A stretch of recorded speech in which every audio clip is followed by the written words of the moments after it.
यह आयोजन दुनिया का सबसे बड़ा आयोजन कैसे बन चुका है? दुनिया के जो सबसे बड़े आयोजन है, जिसमें जर्मनी का अक्टूबर फेस्ट, इसमें 72 लाख पर्यटक आते हैं।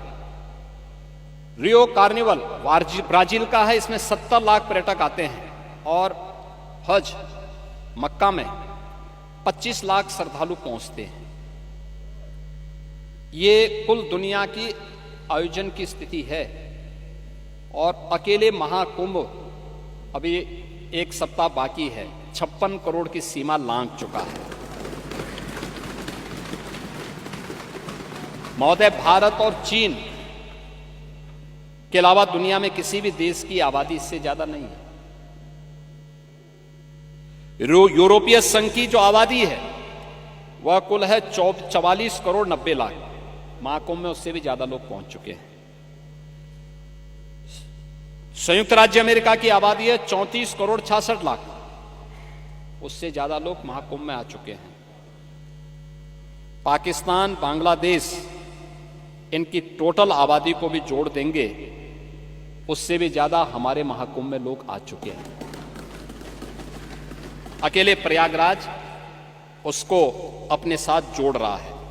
और इसलिए मैं आज के इस अवसर पर अपने विपक्ष के मित्रों से कहना चाहूंगा, आप इसके लिए सदन में मुद्दा उठा सकते हैं, हमें कोई आपत्ति नहीं, हम रोक भी नहीं सकते। लेकिन शब्दों की मर्यादा का ध्यान जरूर रखें जब आप सोशल मीडिया में या मीडिया में कोई वक्तव्य देते हैं। दूसरा, जब आप कोई टिप्पणी करते हैं कि हजारों की संख्या में मौत हो गई, अलग अलग लोगों ने, समाजवादी पार्टी के नेता भी थे, कांग्रेस के नेता भी थे, जिन्होंने इस प्रकार के गैर जिम्मेदाराना बयान दिए। हमें उन तथ्यों को देखना चाहिए जो मैं कह रहा हूं कि डिजिटल कुंभ, जिनको आप मृतक बता रहे हैं, जिसमें एक प्रयागराज के महोदय, एक प्रयागराज के ही सज्जन है, हम उनको भी दे रहा हूं। भगदड़ में जिसे मृत माना वो 13वें के दिन घर पहुंचा, ये प्रयागराज के हैं, है ना? अब उसके बाद भी ये सज्जन आपके जीरो रोड के खूंटी गुरु के घर लौट आए। यानी ये मौनी अमावस्या के स्नान पर्व पर भगदड़ के बाद से लापता थे। हादसे में लापता खूंटी गुरु को मृत मानकर उनकी 13वीं की तैयारी हो चली थी। शाम को भोज के लिए मोहल्ले में तैयारी चल रही थी कि तभी तक वो ई रिक्शा से उतरे और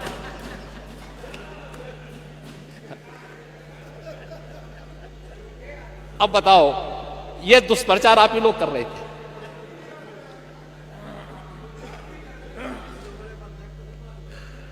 आप देखिए कि खूंटी गुरु कई दिनों से घर नहीं लौटे थे और 13वीं में 13 ब्राह्मणों को भोज कराने की तैयारी हो रही थी।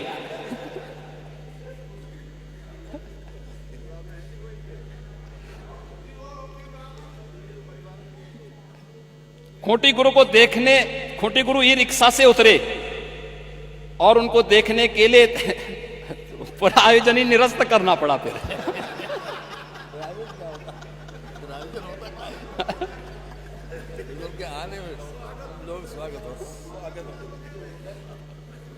तो मैं आप सबसे कहना चाहूंगा, ये 20,000 लोग हैं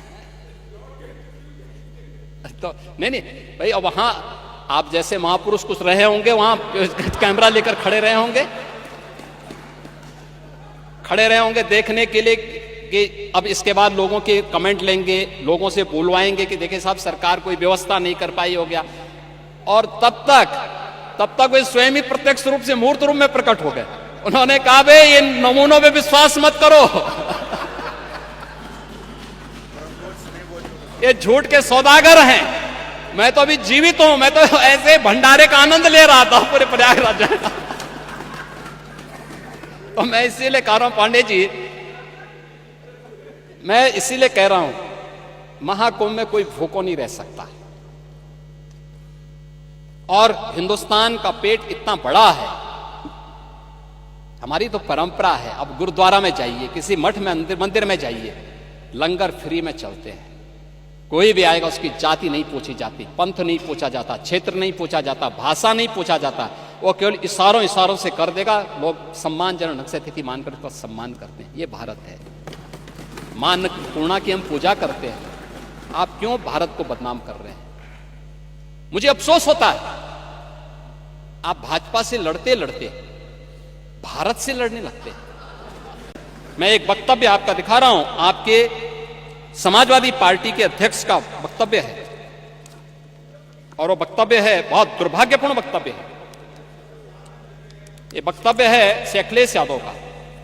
महोदय, उन्होंने कहा है कि हमारा देश कभी विकसित भारत नहीं बन सकता। ये देखो ना, ये क्या है? ये यानी एक राजनीतिक दल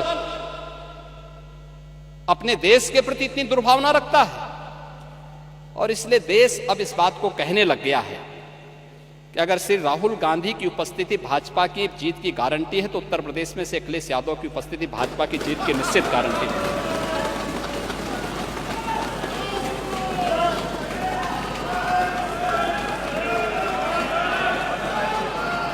और ये गारंटी उपचुनाव ने दे दिया है।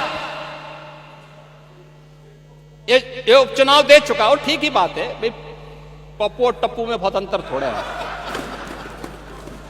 नाम का असर होता है। चच्चू ने वैसे थोड़ा नाम रखा है, और ठीक है, चच्चू भी शांत हैं, लेकिन समय आने पे अपना ओस दिखाएंगे। महोदय, मैं विनम्रता से कहूंगा कि महाकुंभ पे राजनीति न करें, अपनी बात को रखें शालीनता के साथ, मर्यादा के साथ। लेकिन जो लोग जीवित हैं, अपने परिवार के साथ मिल रहे हैं, उनको मृतक मत बताइए। और पांडे जी, आप तो इतने बुजुर्ग हैं, इतने वरिष्ठ हैं। हमारे यहां तीर्थ यात्राएं होती थी, लोग जाते थे, बड़े श्रद्धा के साथ जाते थे। हमारी आस्था है, कैसे आप इसको रोक सकते हैं? लेकिन उनको बदनाम मत करिए, उनकी श्रद्धा के साथ खिलवाड़ मत करिए। मैं तो तेलंगाना का भी उदाहरण आपको दे दिया, उत्तर प्रदेश का मैंने दिया, गोरखपुर का मैंने दिया, प्रयागराज का मैंने दिया। और जो लोग प्रयागराज में भगदड़ के शिकार हुए हैं या फिर विभिन्न रोड एक्सीडेंट के शिकार हुए हैं, सरकार की पूरी संवेदना है, सरकार उनके साथ खड़ी होगी। और इन सभी घटनाओं की जांच करने के लिए इसीलिए सरकार ने एक जुडिशियल कमीशन का गठन भी किया है। जुडिशियल कमीशन अपना काम कर रहा है, तथ्य भी मांगेगा, जानकारी भी मांगेगा, हर एक स्तर की जानकारी लेगा। और मैं इस सदन को इस बात के लिए आश्वस्त करना चाहूंगा, इस बात के लिए आश्वस्त करूंगा कि प्रयागराज भगदड़ का कोई गुनाहगार होगा तो बख्शा भी नहीं जाएगा। कोई भी होगा, कहीं भी छुपा होगा, किसी भी स्तर पर होगा, और कितना भी बड़ा क्यों ना हो, वह किसी भी स्थिति में बचेगा नहीं। ये मैं आप लोगों को आश्वस्त करता हूं, पूरे सदन को आश्वस्त करता हूं। लेकिन मैं आपसे इस बात में विनम्र अपील भी करूंगा, आयोजन किसी पार्टी का, किसी सरकार का नहीं है। सरकार ने अपनी जिम्मेदारियों का निर्वहन किया है, प्रशासन अपनी जिम्मेदारियों का निर्वहन कर रहा है। यह आयोजन समाज का है, भारत का है, सनातन धर्म का है। और सनातन धर्म को और भारत को कृपया अपने राजनीतिक स्वार्थ के लिए बदनाम मत करिए। महाकुंभ का यह आयोजन जो आदरणीय प्रधानमंत्री जी के मार्गदर्शन में, पूज्य संतों के सानिध्य में इतना विराट आयोजन बना है, यह एकात्मता का एक महाकुंभ है। और मैं आपकी परेशानी समझ सकता हूं, जो आपकी विभाजनकारी राजनीति है, जो आपकी जाति जाति के बीच में विखंडन करने की राजनीति है। इसका जवाब देश ने भी दे दिया और उत्तर प्रदेश ने भी दे दिया है। देश ने हरियाणा, महाराष्ट्र और दिल्ली की विजय के रूप में यह जवाब दिया है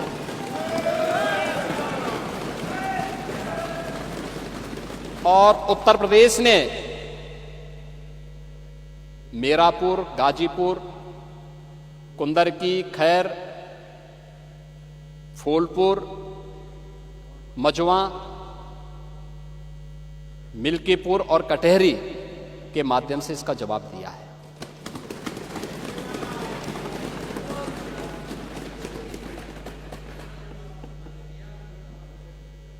पांडे जी, आपको प्रचार करने से किसने रोका था?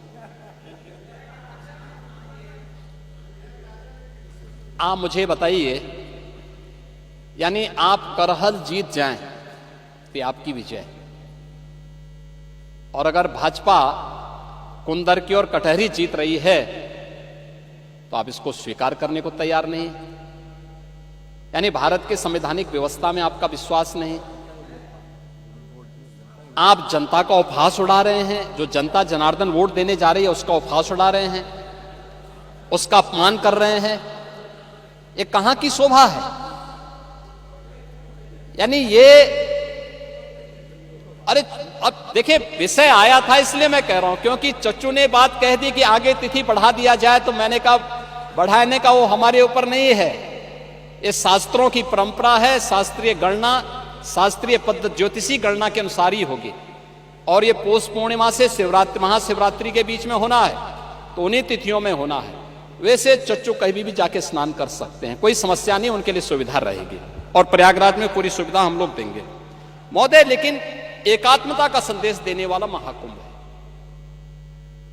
पूरे आयोजन को हम लोगों ने उस रूप में जोड़ा है, और जो यहां पर चर्चा हो रही थी, एक जो भाव देखने को मिला है, एकात्मता का भाव, उस एकात्मता के भाव ने तो हम सबको और दुनिया को जरूर इस एकता के उस सूत्र में जोड़ने का कार्य तो किया। डिजिटल कुंभ पे भी प्रश्न खड़ा हो रहे थे, और महोदय मैं इसके बारे में भी आपसे चर्चा करनी, इसके बारे में मैं सदन का ध्यान आकर्षित करना चाहूंगा कि दुष्प्रचार की अपनी एक सीमा होती है, दुष्प्रचार की अपनी एक सीमा होती है, और कितना दुष्प्रचार हमारे विपक्ष के मित्रगण करेंगे। मैं देख के भौचक हूं कि कैसे ये लोग पूरी व्यवस्था को झुठलाने का काम कर रहे थे और किस प्रकार की व्यवस्था पैदा करने का काम कर रहे थे।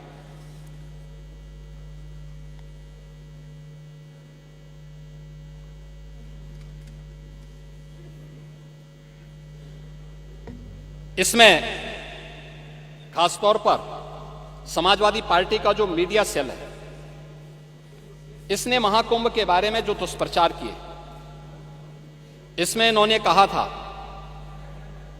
कि डिजिटल कुंभ के बारे में जो प्रश्न आप खड़ा कर रहे थे, इस डिजिटल कुंभ का ही परिणाम है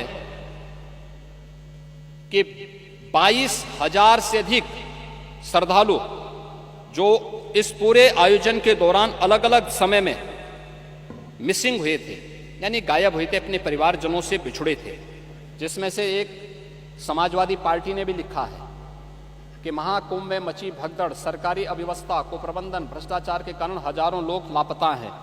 कौन मरा कौन जिंदा कुछ पता नहीं चल रहा है।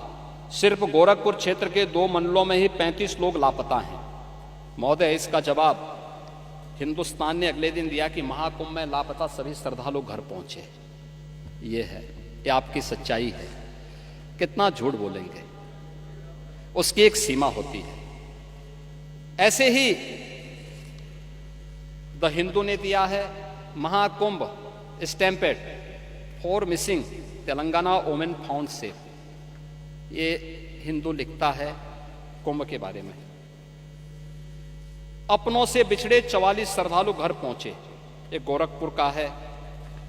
और डिजिटल खोया पाया सेंटर लोगों को खोजने में कर रहा है मदद। 20,000 से ज्यादा बिछड़ों को अपनों से मिलाया। अमावस्या पर, मौनी अमावस्या में सबसे ज्यादा परिवार से हो गए थे दूर, और ये सभी लोग मौनी अमावस्या के दिन 8,725 लोगों को उनके परिजनों को सुपुर्द किया गया। मकर संक्रांति में पौष पूर्णिमा 13 जनवरी को, मकर संक्रांति 14 को और 15 जनवरी को 598 श्रद्धालुओं को उनके परिजनों से मिलाया गया। और बसंत पंचमी के दिन 2, 3 और 4 फरवरी को 813 श्रद्धालुओं को डिजिटल खोया पाया केंद्र की मदद से उनके परिवारजनों को मिलाने का काम किया गया। यानी दुष्प्रचार की भी एक सीमा होती है और उस सीमा को भी आज आप लोगों ने पार करके इस पूरे आयोजन को बदनाम करने की कोई कोर कसर नहीं छोड़ी है। और इसलिए महोदय, जो भी ये आयोजन प्रयागराज में आयोजित हो रहा है, उस पूरे आयोजन के प्रति प्रदेश की सद्भावना है, प्रदेशवासियों का सहयोग है। स्थानीय स्तर पर थोड़ा बहुत लोगों को कठिनाई जरूर हो रही होगी, लेकिन वे आनंदित भी हो रहे हैं। अतिथि भी आ रहे हैं और देश और दुनिया को देखने का एक अवसर भी उन्हें प्राप्त हो रहा है।